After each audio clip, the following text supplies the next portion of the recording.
Então hoje eu vou continuar falando sobre sexo. Hoje nós vamos encerrar a série de mensagens. Como é o nome do tema? Falsos deuses. Vamos encerrar o tema falsos deuses. Vamos dar adeus a falsos deuses hoje. E eu prometi a vocês que hoje eu falaria sobre o lado bom do sexo. Não vou falar do lado bom do sexo porque eu seria contrário à série de mensagens. O lado bom do sexo eu vou falar no mês da família, em maio. Agora eu vou falar sobre o lado ruim do sexo também, como um falso deus. Hoje eu vou continuar isso. Mas antes disso eu quero lembrar algumas coisas que a gente falou na série, recapitulando alguns assuntos. Primeiro, a gente falou desde o início que no coração do homem existem muitos ídolos. Falamos sobre dinheiro, falamos sobre poder, falamos sobre sexo. Tem tantos falsos deuses que existem no nosso meio e a gente nem imagina. Mas o sexo pode ser uma divindade na nossa vida. Pode ser uma divindade. Falei de Newton Bonda, um rabino que escreveu uma trilogia maravilhosa chamada A Cabala do Dinheiro, A Cabala da Comida e A Cabala da Inveja. E ele escreveu esse livro baseado num provérbio talmúdico, judaico, que diz assim: uma pessoa se faz conhecer por seu copo, seu bolso e sua ira. Uma pessoa se faz conhecer por seu copo, seu bolso e sua ira. Hoje eu vou falar do sexo puxado como uma paixão, como a ira. Mas também eu falei para vocês que um falso Deus, ele controla a nossa vida. E não necessariamente um falso Deus é uma coisa ruim. Um ídolo geralmente é uma coisa boa. Um falso Deus geralmente é uma coisa boa. Pode ser o nosso filho, pode ser nosso esposo, pode ser nossa esposa, pode ser nosso trabalho, pode ser nosso ministério na igreja, pode ser nossa faculdade, pode ser a casa dos sonhos. Tudo isso pode se transformar no nosso Deus, no nosso falso Deus. O que é um ídolo necessariamente? Um ídolo é qualquer coisa que seja mais importante do que Deus para você e para mim. E que absorva sua imaginação mais do que Deus. Não é à toa que a Bíblia diz: onde estará o teu tesouro, ali estará o teu coração. Um falso Deus é onde eu deposito o meu tesouro, onde eu invisto.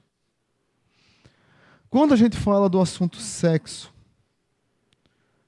talvez você diga: mas pastor, sexo é uma coisa tão boa. É bom demais no casamento.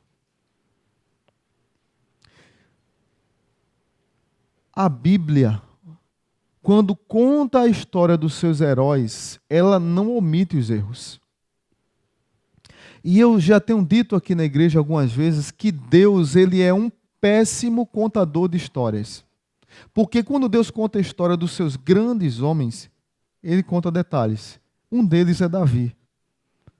Davi é conhecido como um homem segundo o coração de Deus. Grande homem, maravilhoso, que nós admiramos, perdoado por Deus. Mas como rei de Israel, ele usou do seu poder para adulterar com a mulher do seu soldado. E ainda por cima mandou matar o seu soldado, que ele amava tanto.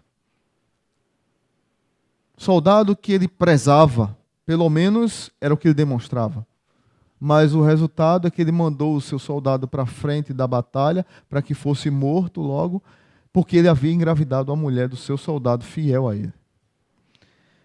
A Bíblia lá em Provérbios 6, não é o texto que eu vou pregar, versículo 32 diz assim: mas o homem que comete adultério não tem juízo.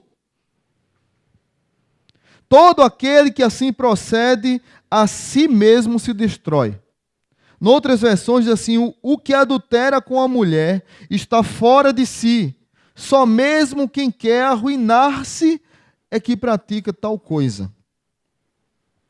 Então, olhando para a vida de Davi, eu não vou falar especificamente sobre a vida dele, eu vou falar sobre a consequência desse pecado na vida de Davi. E antes de entrar num texto de 2 Samuel, eu queria contar uma história interessante de uma pessoa que eu conheci, que num dado momento da sua vida foi para o Pará trabalhar na Vale do Rio Doce.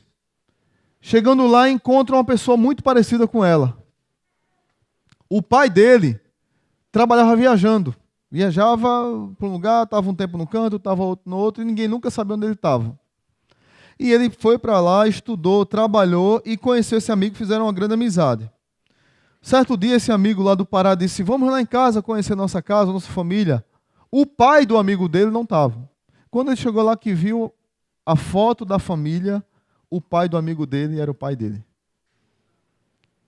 32 anos depois. Ele foi daqui de Natal para Belém, saber que ia encontrar uma pessoa que parecia com ele e achava que era coincidência, mas era irmão. Irmão dele, filho do mesmo pai. Ele viu na foto. O pai dele, que nunca estava em casa, só vivia viajando, tinha outra família. Isso é o que o adultério faz na vida de pessoas. Destrói famílias, destrói vidas, destrói histórias, destrói casamentos. E aconteceu na vida de Davi. A consequência disso na vida de Davi foi terrível.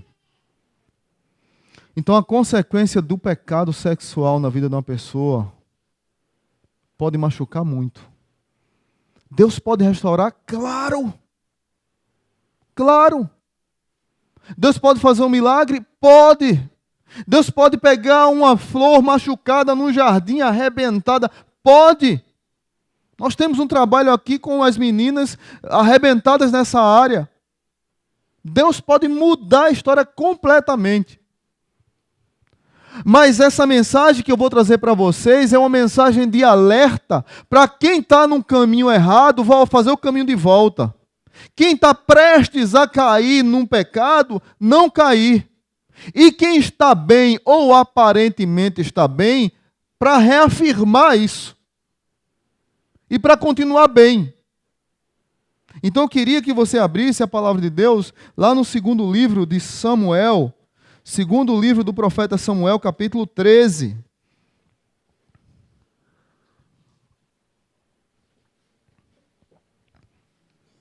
Segundo livro do profeta Samuel,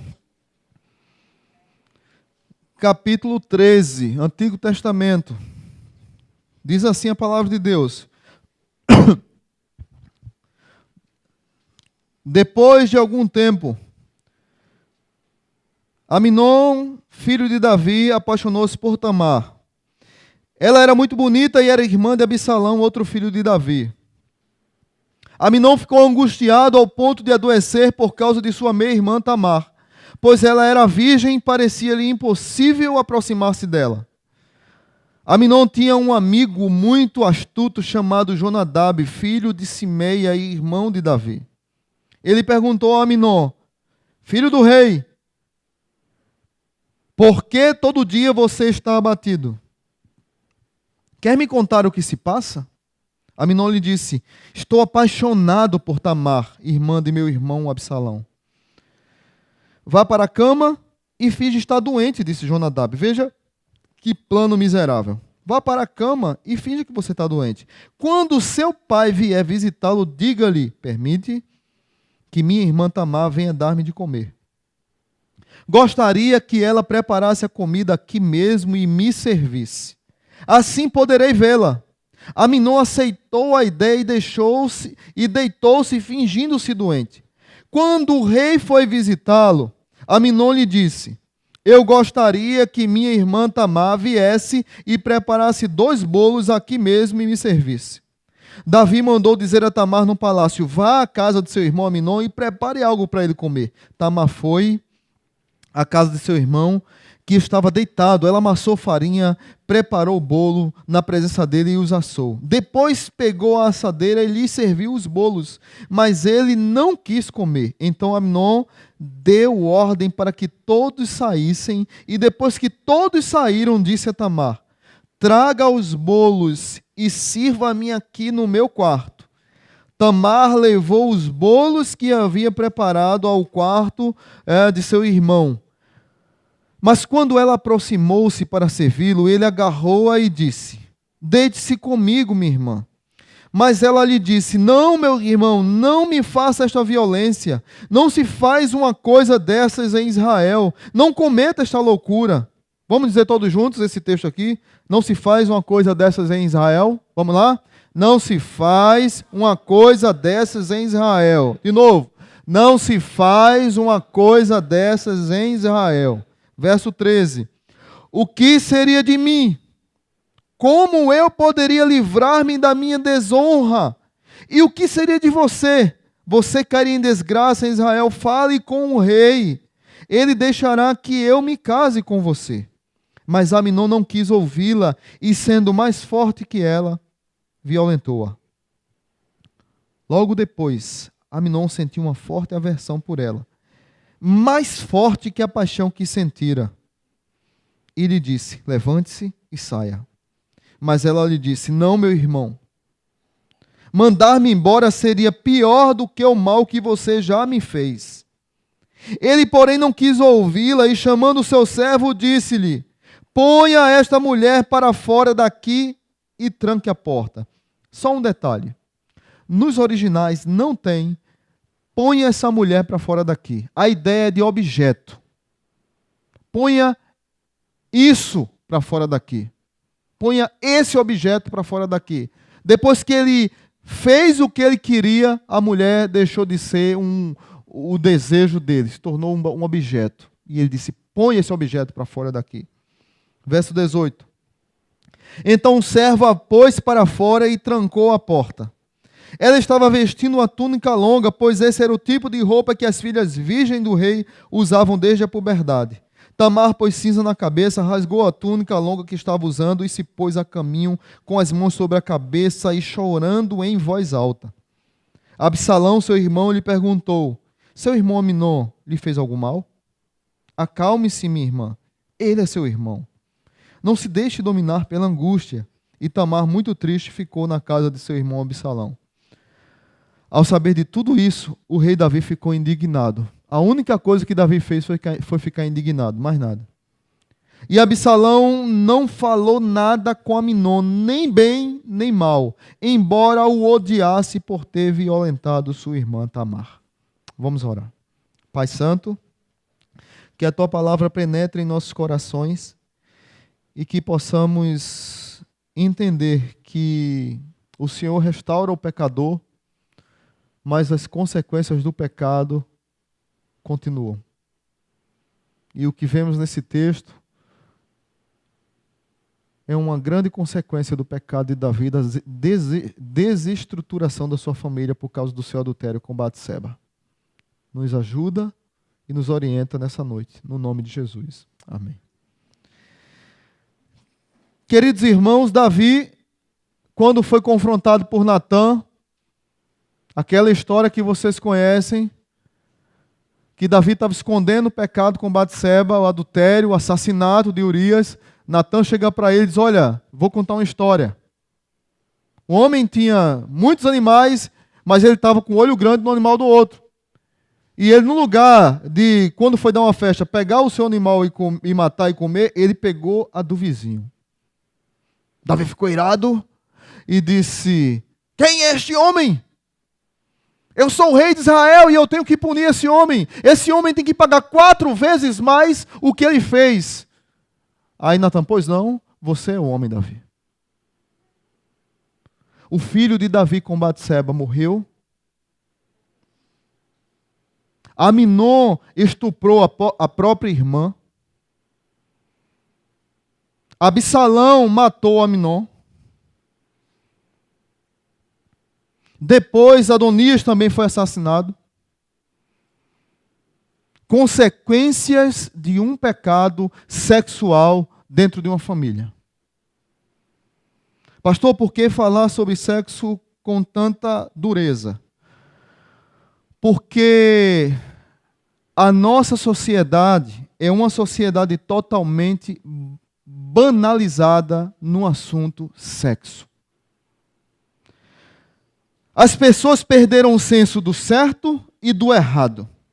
E se elocubram com justificativas, tentando criar absolutos para a sua vida, defendendo um desejo descontrolado e que esse desejo tem que ser abastecido e tem que ser cumprido. Eu disse domingo passado para vocês e repito hoje que nós somos uma geração genitocêntrica. Uma geração que pensa com os órgãos genitais.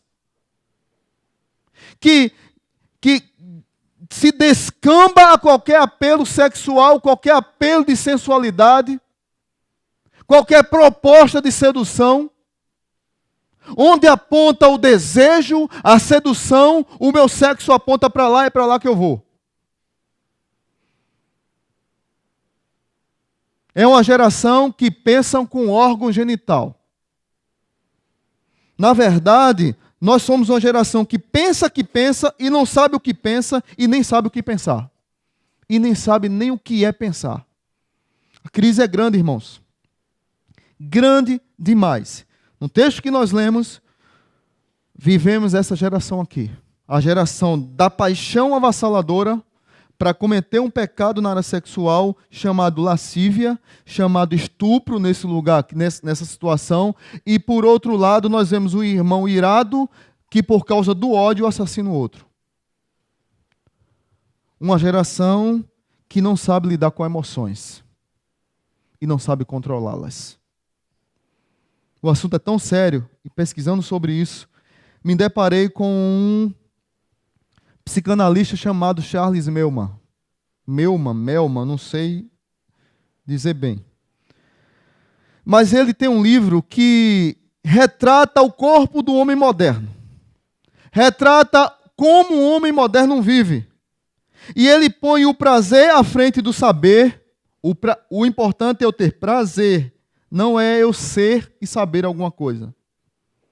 Se me dá prazer, eu vou. Por isso que as pessoas não gostam mais de estudar. Porque estudar não dá prazer, dá trabalho.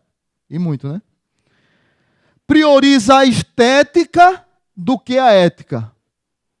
O importante é a mulher estar gostosa e bonitona. Mas não tem nada na cabeça e fazer tudo errado na sua vida. Ela pode ser trambiqueira, pode ser ladra, pode ser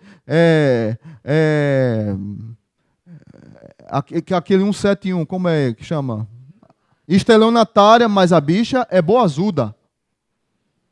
Isso é que é importante. Então, a estética está acima da ética. Essa é a geração que nós vivemos. O excesso se tornou norma. E Melman escreve um livro e ele vai dizer o seguinte, quando é entrevistado aqui no Brasil pela revista Isto É. O prazer sexual estaria se banalizando? E aí ele diz assim, eu acho que esse cara é crente, sinceramente, pelo que ele escreveu. O sexo realmente se banalizou.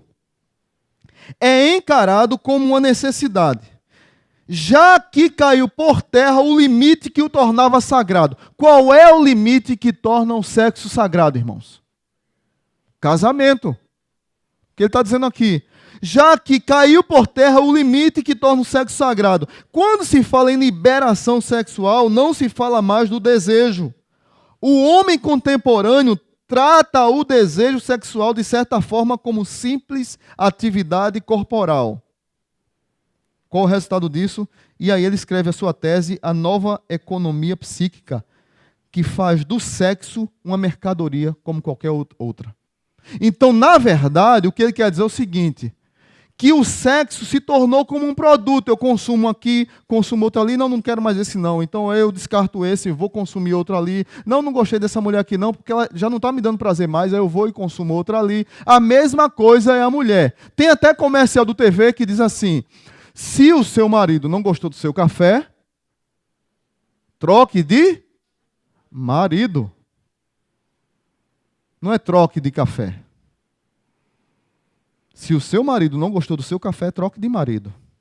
Isso é o que a sociedade ensina e que nós recebemos e vivemos essa realidade. O que é essa economia psíquica? Ela é organizada por exibir prazer e implica em deveres, dificuldades, sofrimentos. A partir do momento que um desejo, um sujeito tem um tipo de desejo, esse desejo se torna legítimo. E é legítimo esse indivíduo encontrar satisfação para suprir esse desejo. A posição ética, tradicional, metafísica, política, que permite dar limite às pessoas, orientar o pensamento, está em falta. E o excesso se tornou norma. Se eu tenho um desejo, ele diz, eu tenho que satisfazer, não importa como. Não duvide, queridos, que daqui um dia a gente vai ter na Câmara e no Senado, a aprovação de lei defendendo a pedofilia. Não estamos longe disso. Porque tem um bocado de vagabundo que nós voltamos, que defende tudo contra a ordem e a decência, que se a gente aprovar algumas coisas que estão lá para ser aprovadas, daqui uns dias um pedófilo vai dizer assim, é legítimo o meu desejo. E se é legítimo, eu tenho que satisfazer o meu desejo. Então, não importa o que a sociedade diz, não há limites. O que importa é eu satisfazer. O que é que acontece na família? A figura paterna que eu tenho falado com vocês, um psicanalista falando. Veja bem, mulheres prestem atenção e homens assumam a sua função. Fim da família. Assistimos hoje a um acontecimento que talvez não tenha precedente na história, que é a dissolução do grupo familiar. Pela primeira vez, a instituição familiar está desaparecendo. E as consequências são imprevisíveis. Impressiona-me, diz ele, que os sociólogos, antropólogos não se interessem muito por esse fenômeno. Nesse processo, podemos constatar que o papel da autoridade do pai foi definitivamente demolido das casas, das famílias. Antes, o menino tinha a figura do pai como um rival e como um modelo. Rival que despertava no menino o gosto pela competição. E modelo na busca por uma identidade sexual. Ele via o pai amar a sua mãe, desejar a sua mãe, e isso gerava a identidade sexual do menino por outra mulher. Nas meninas, o pai se tratava de um homem que ela procurava se completar. O pai completa a filha. Ela não se entrega para qualquer um. Hoje, com o declínio da figura paterna, abre parênteses e fecha parênteses, nas igrejas evangélicas, na Igreja Batista Zona Sul, tem muita mulher que humilha marido. Que o marido é um banana bundão dentro de casa. Isso tem me deixado chateado, como pastor e como líder dessa igreja.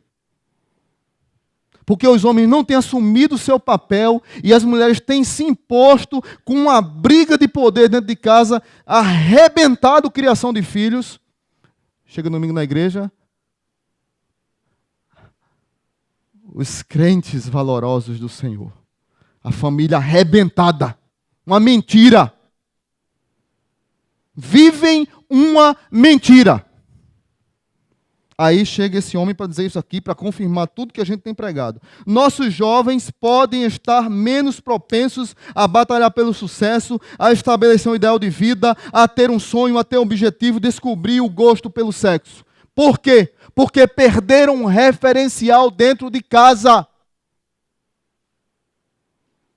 Ele diz que o que mais espanta hoje nas clínicas de psicanálise são jovens de 18 a 30 anos que eles não estão procurando um psicanalista para tratar de algo que eles estão reprimindo. As gerações antigas procuravam um psicólogo para tratar o que estão reprimindo, o desejo que eles têm, mas estão reprimidos, desejos até legítimos. A geração de hoje, 18 a 30 anos, estão procurando psicanalista para tratar do que eles não sabem o que querem. Ou seja, eles talvez queiram tudo ao mesmo tempo agora. E na verdade não sabem o que querem, afinal. Então é uma crise de identidade, de horizonte, inclusive na área sexual. Começa dentro de casa, porque os pais não têm assumido sua postura de pai dentro de casa, porque as mulheres são homens e são mulheres dentro de casa, não assumem sua feminilidade, sua sensibilidade, e os filhos estão sem identidade. por outro lado, nós homens, por causa dessa tara que nós temos, e podemos chegar aos pontos de Davi de adultério, a nossa família ser esfacelada e destruída. Eu queria que você saísse daqui hoje pelo menos com uma coisa na cabeça. Não se faz uma coisa dessa em Israel. Não é à toa que a Bíblia tem padrões.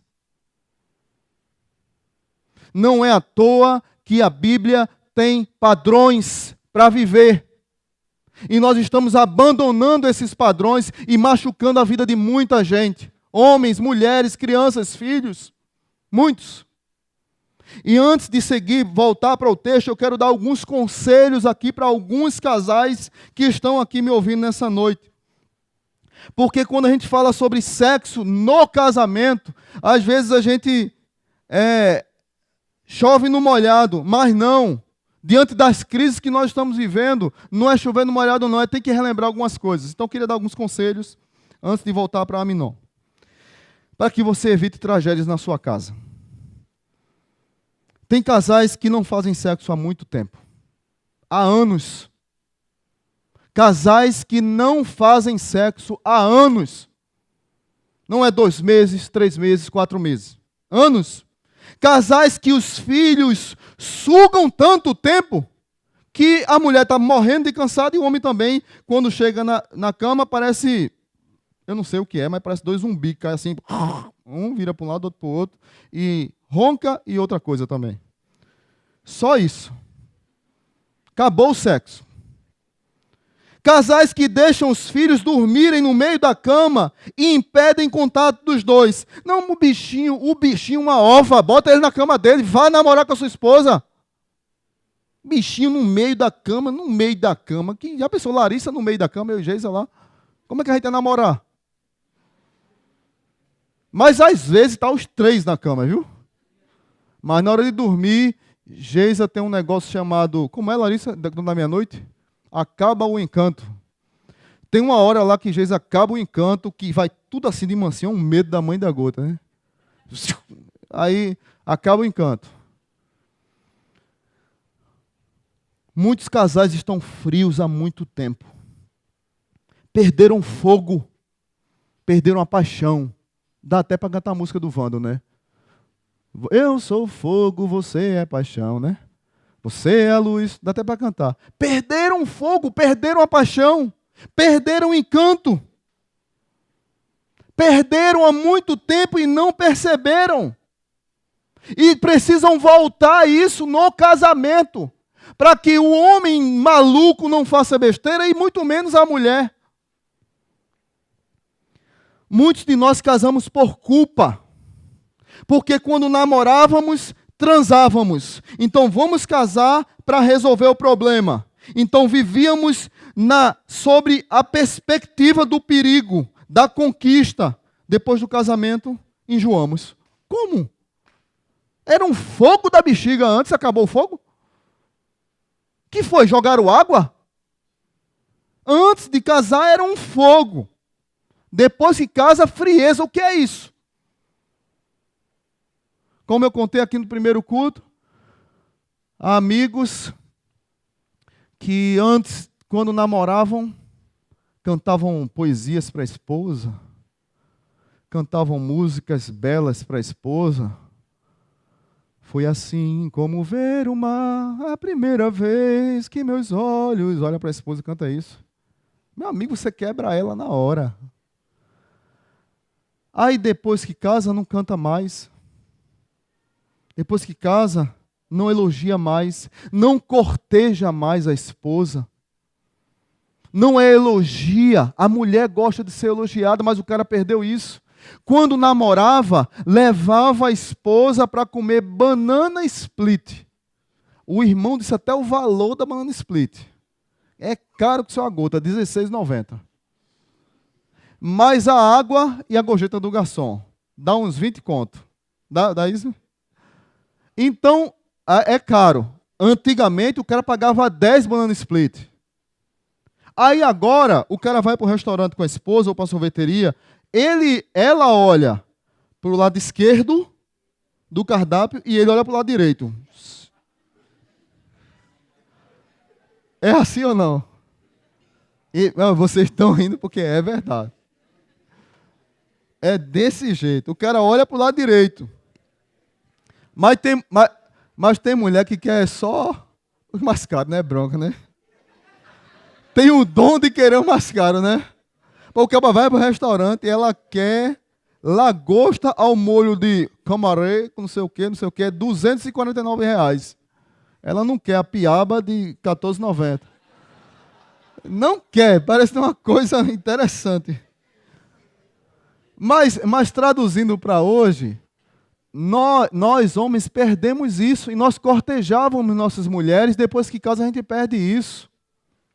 E a mulher não pode mais cantar aquela música de Rosana, como uma deusa, você me mantém. Ela tem que se sentir assim, meu irmão.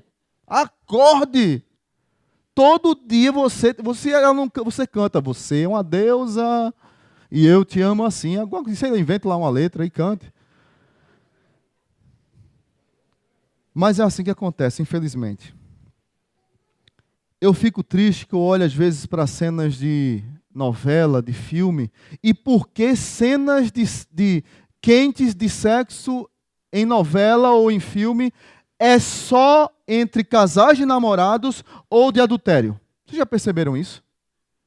Casal casado, legítimo, não tem cena quente deles, porque é careta.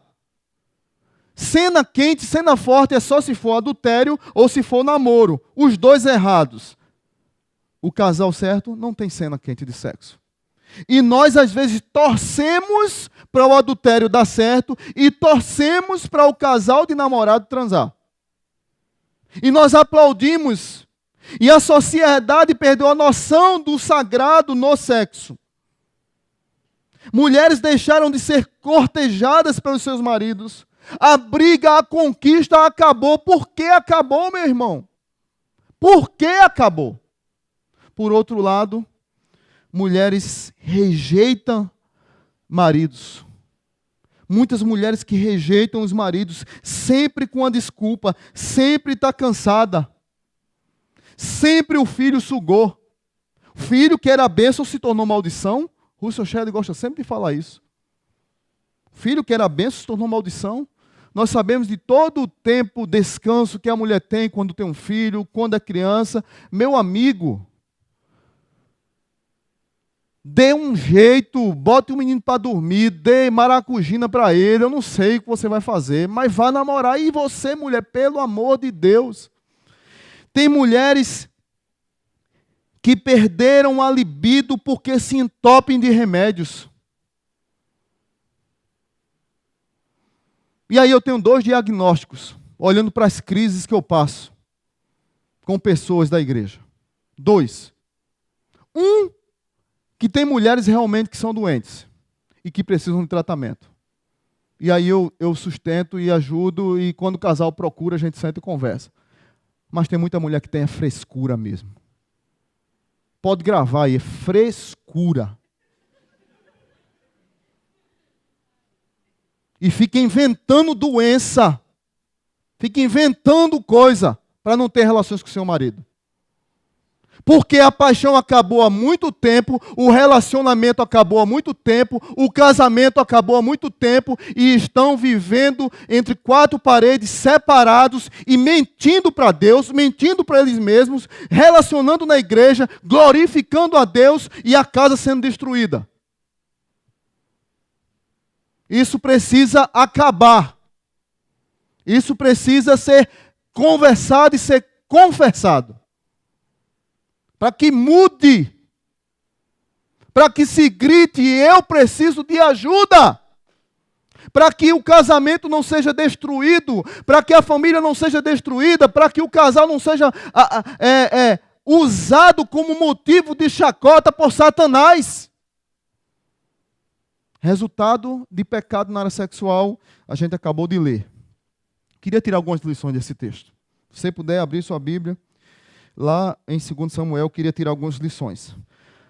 Quando o sexo domina poderosamente uma pessoa, quando o sexo se torna um Deus na vida de uma pessoa, ela comete um bocado de besteira.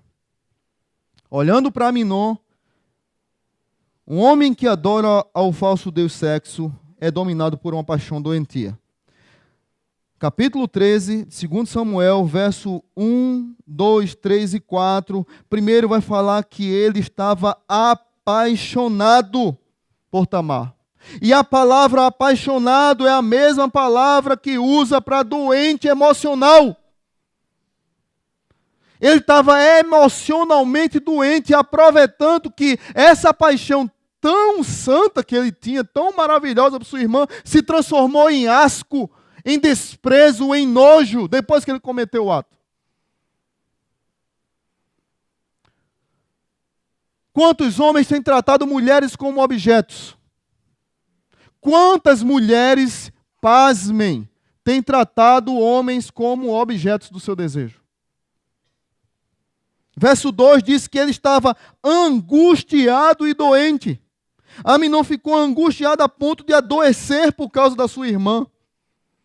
O verso 3, chega lá Jonadab e faz aquela proposta para ele. O verso 4 diz: poxa, primo, você está tão abatido. Algumas Bíblias dizem assim: você está tão magro. Magro, como é que diz aí? Verso 4. Alguma Bíblia diz magro no verso 4, me ajudem aí. Emagrecesse. Como é que diz? Pronto. Mas como é que diz? Leia tudo aí. Porque tanto emagreces? Porque tanto emagreces? O cara estava seco, doente. A paixão foi tão avassaladora que ele ficou magro. Ele ficou doente, doente por sexo. Ele queria só ter a irmã. Quantas pessoas na nossa sociedade, às vezes dentro da própria igreja, como eu falei a semana passada, Paulo teve que escrever uma carta para a igreja, porque a igreja vivia um bacanal de prostituição.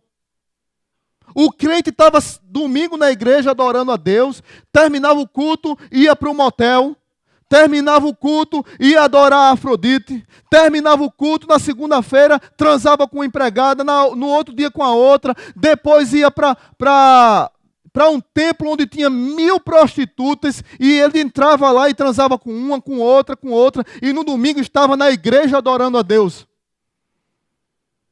O sexo se tornou um Deus na vida daquele indivíduo, uma doença. Paulo sabe dessa história, tem que escrever uma carta para a igreja, porque a igreja estava vivendo uma verdadeira depravação na área sexual.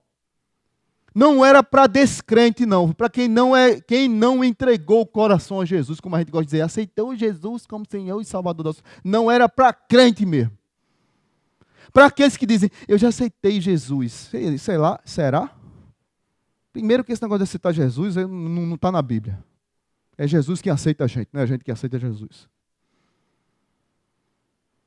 E muitas vezes eu e você pode cair nesse problema de pecado sexual. Nenhum de nós aqui está imune a isso. Nenhum. E a sedução é grande demais. Grande. Para casado, para solteiro, para menino, para idoso. Não tem. Todos nós podemos cair nisso.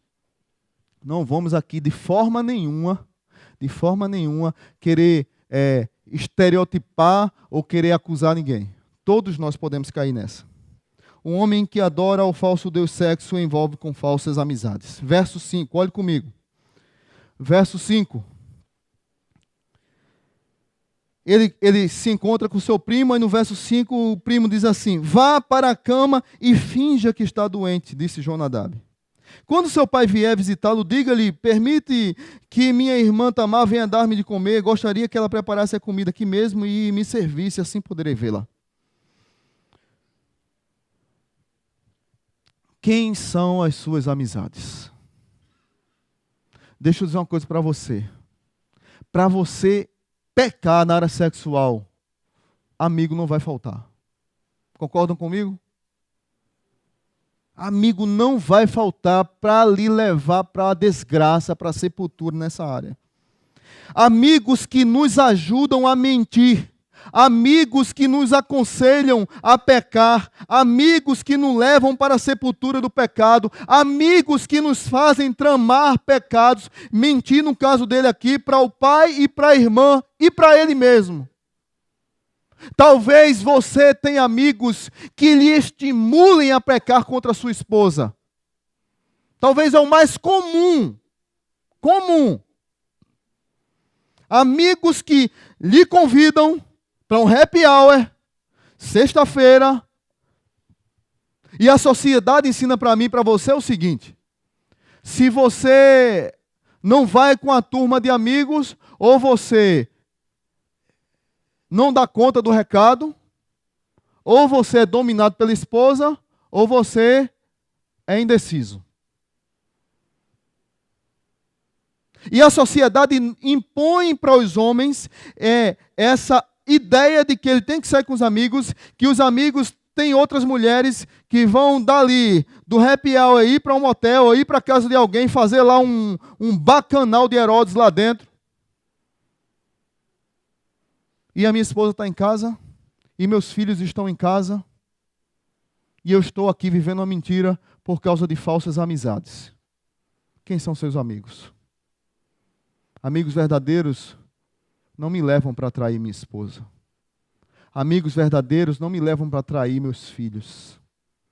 Amigos verdadeiros não me levam para trair o meu Deus.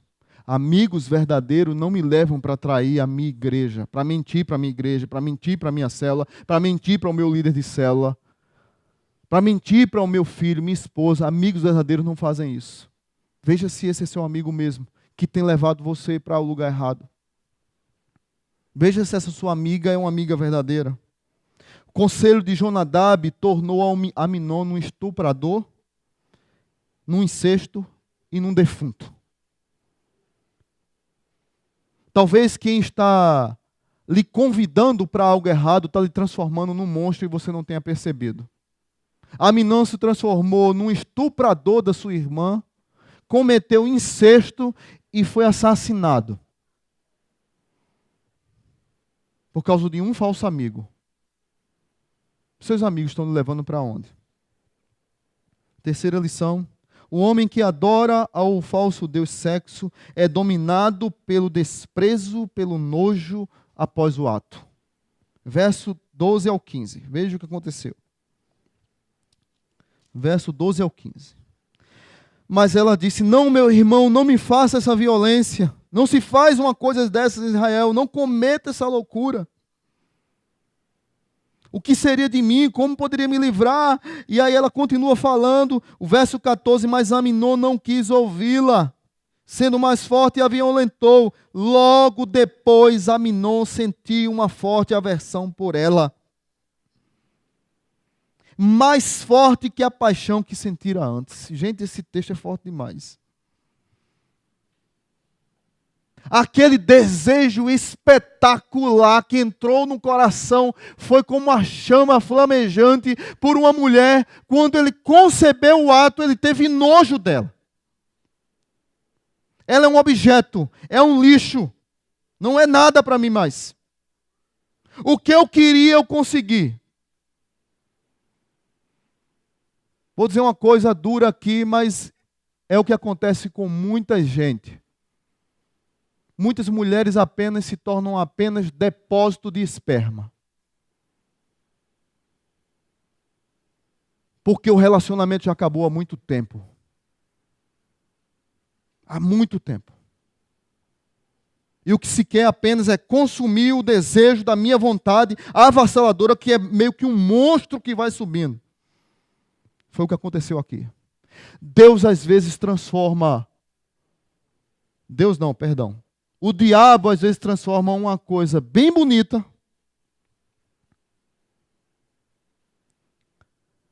você consome o ato, depois ele mostra que tudo aquilo não era aquilo que você imaginava.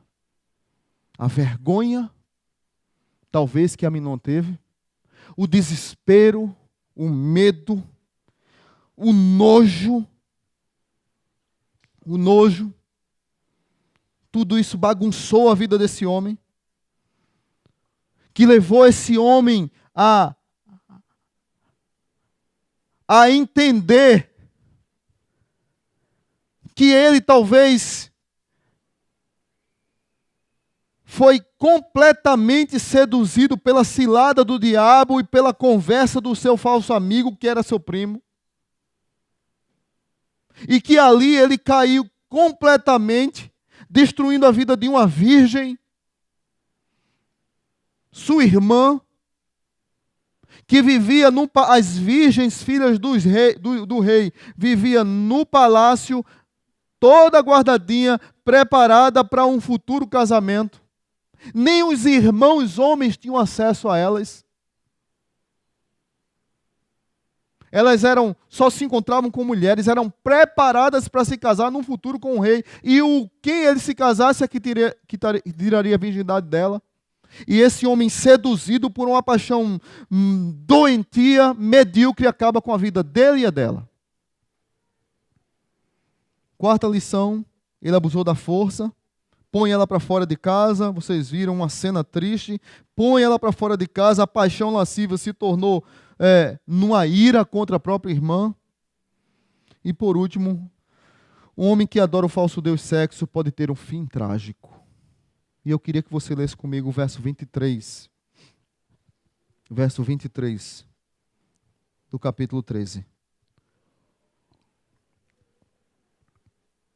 2 anos depois, quando os tosquiadores de ovelhas de Absalão estavam em Baal-Hazor, perto da fronteira de Efraim, Absalão convidou todos os filhos do rei para reunirem com ele. Veja bem, Absalão, irmão dela e irmão dele, preparou um banquete e disse ao rei Davi: papai, eu vou fazer uma festa para os meus irmãos e eu queria que todos fossem. Aí Davi disse: filho, não faça isso, vai ser pesado para vocês, é muita gente. Não, papai, eu faço questão de pagar. Vamos fazer lá um churrasco, vai ser bom, matar gado lá, vai ser uma bênção. E Davi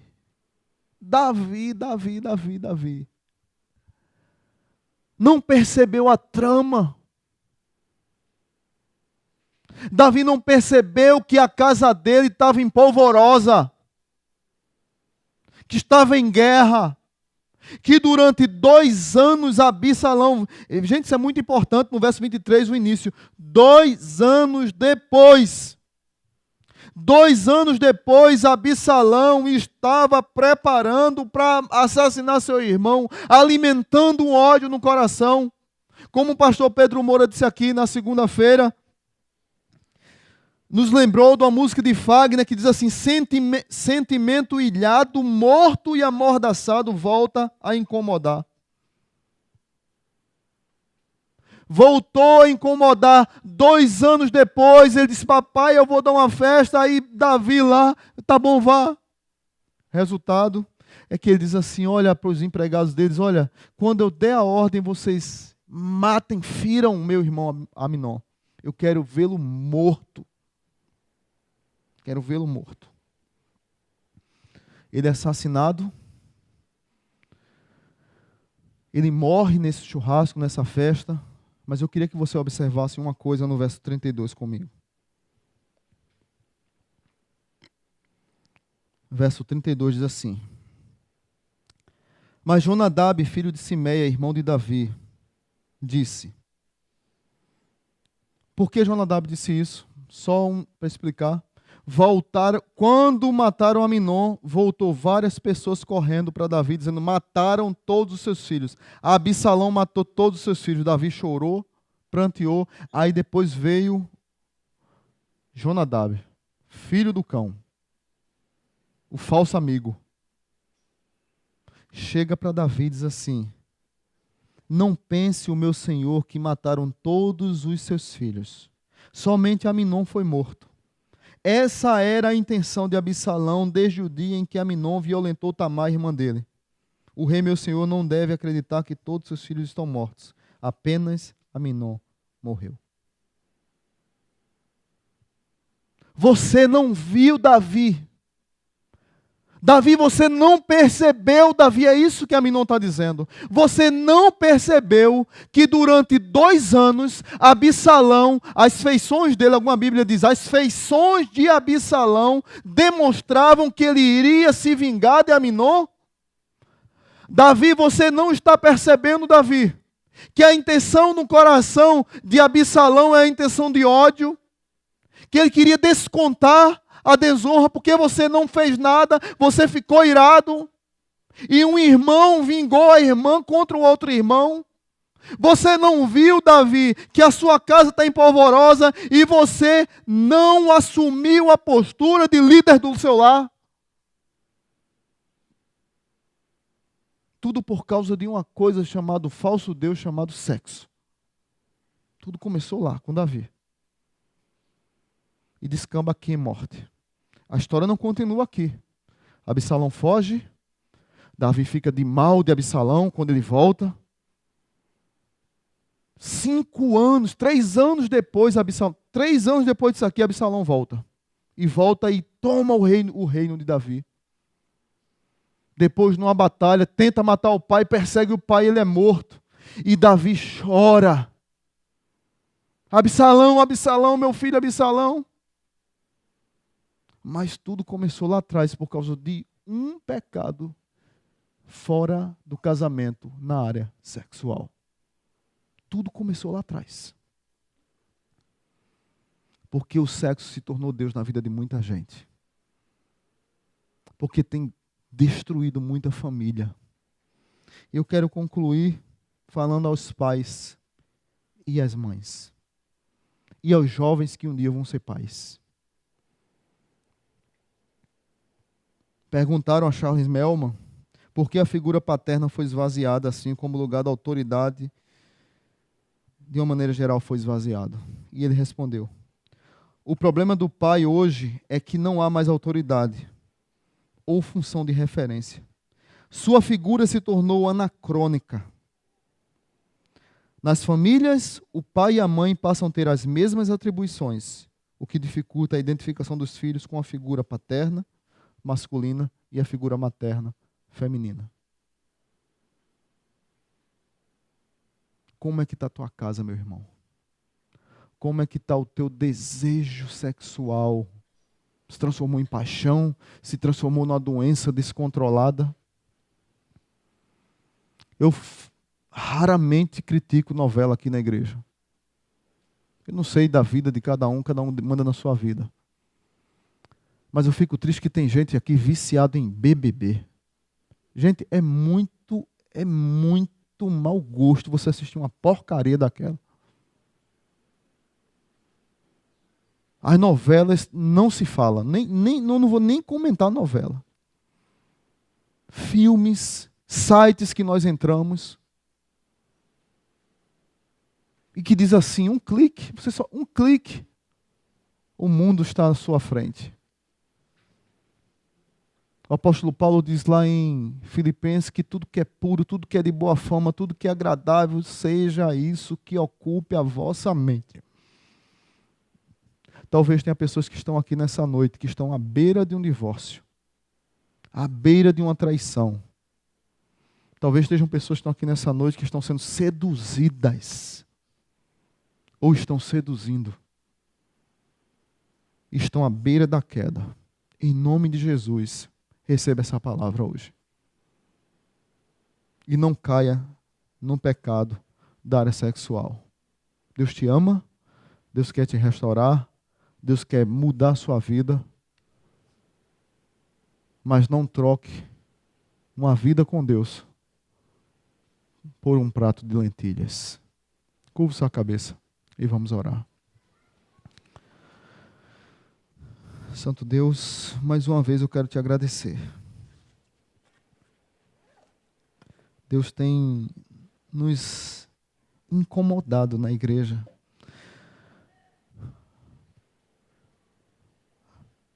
Para abrir a Bíblia e pregar a Bíblia, para que as nossas vidas sejam cheias da Tua Palavra e que possamos agradar ao Senhor. Pai, talvez tenha pessoas aqui essa noite que estão vivendo uma vida de pecado nessa área sexual. Que elas não saiam aqui desesperançadas, achando que não tem esperança, que não tem jeito para suas vidas. Não é isso que a palavra de Deus ensina. A palavra de Deus ensina restauração. Mas a palavra de Deus ensina a gente a fazer o caminho de volta. E talvez tenha muitos que não tenham coragem de fazer o caminho de volta, a curva. E diga assim: Senhor, eu estou arrependido, eu quero voltar para casa. Talvez tenha pessoas que não percebam, ó Pai, que a mesa na sua casa está posta, que o prato está posto, que os talheres, o copo, a cadeira, o guardanapo, está lá esperando. A esposa está em casa, os filhos, o esposo, as filhas, os filhos. A casa está lá preparada para que essa vida volte. Mas essa vida às vezes está dentro de casa com a mente fora de casa. Que ele volte para casa, ó Pai. Que ela volte para casa. Que o filho volte para casa. Que a filha volte para casa. Porque na casa do Pai há perdão e a restauração. Pai, se tiver pessoas aqui nessa noite que estão cometendo adultério contra suas esposas, traindo suas esposas, Pai, que o Senhor incomode esses corações para que eles parem com isso, por favor, Deus. A Tua palavra diz que loucura, loucura, loucura é um homem que comete adultério, ele destrói a si mesmo. Ele destrói a si mesmo e arruína a sua própria vida. Ele está fora de si, ela também. Se tem mulheres cometendo adultério, que o Senhor também restaure essas vidas, que haja perdão nesse casamento, que haja mudança, que haja renovo, que haja volta por paixão, volta por amor, que acenda a chama desse casamento de novo, Pai. Ajuda essas vidas, ó Pai. Se tem vidas aqui que estão prestes a cometer um adultério, prestes a um encontro amoroso, sexual, Pai, que eles saiam daqui decididos a desmarcar isso que pode ser uma tragédia na sua vida. Não, eu não vou cair nessa, eu não vou, é cilada de Satanás, é a armação de um falso amigo, é proposta do inferno. Eu não vou cair nisso, eu ouvi a palavra, eu não vou cair nisso. Pai, ajuda nossas vidas aqui, sustenta cada um de nós com a Tua palavra e com o Teu Espírito Santo nos incomodando constantemente para a gente viver santa e dignamente e honradamente. Pai, aqueles casamentos que estão quebrados, que o Senhor restaure, aqueles casamentos que estão bem, que o Senhor melhore mais ainda. E aqueles que estão em crise, que haja restauração, Pai. Que os namoros da nossa igreja sejam namoros santos. Que os jovens sejam santos, que os adolescentes e as adolescentes sejam santos. Que eles entendam que foram chamados para a santificação e que vale a pena viver uma vida debaixo do altar do Senhor. E que quando cair, se deslizar, não se desviem do caminho, mas se arrependam e voltem. Porque quando se afasta, piora mais ainda. Mas que eles tenham um coração quebrantado, abençoa nossas vidas, ó Pai. Todos nós podemos cair nessa área sexual. Todos nós podemos ser fragilizados nessa área.